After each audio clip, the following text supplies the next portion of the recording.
2024 সালে রাষ্ট্রবিজ্ঞান অনার্সের সিসি 14 পেপারে যে প্রশ্ন পড়েছিল সেই প্রশ্নটা তোমাদের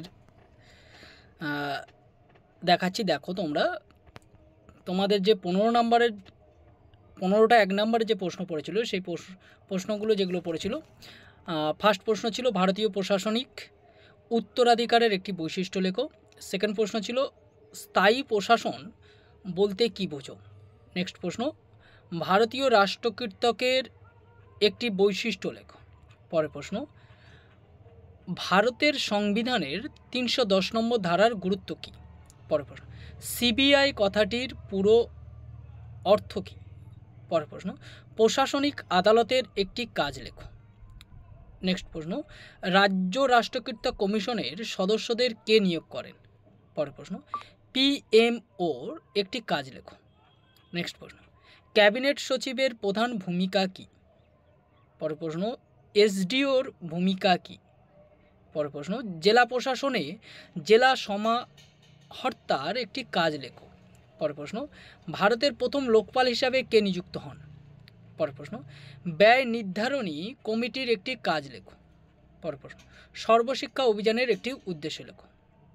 আর লাস্ট যে প্রশ্নটা ছিল ভারতের নিয়ন্ত্রক ও নিরীক্ষকের একটি কাজ লেখো।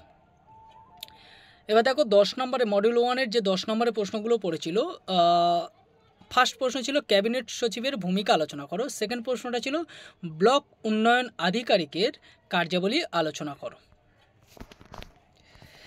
এবার দেখো তোমাদের যে মডিউল 1-এর 3 নম্বর দাগে 15 নম্বরে যে প্রশ্নগুলো পড়েছিল তার ফার্স্ট প্রশ্ন ছিল কেন্দ্রীয় জনপালন কীর্তকের নিয়োগ ও প্রশিক্ষণের ক্ষেত্রে কেন্দ্রীয় রাষ্ট্রকীর্তক আয়োগের ভূমিকা আলোচনা করো।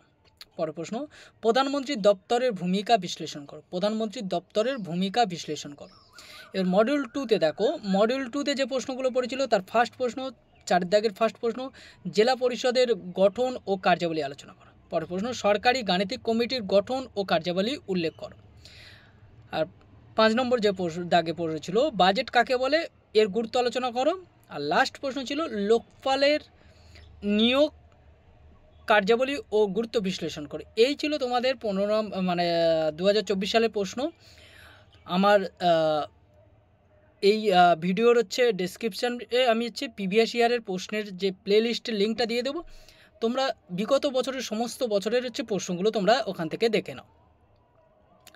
যারা ইংলিশ ভার্সানে রয়েছে ইংলিশ ভার্সানের প্রশ্নগুলো তোমরা একটু দেখে নাও যে কী কী প্রশ্ন ছিল।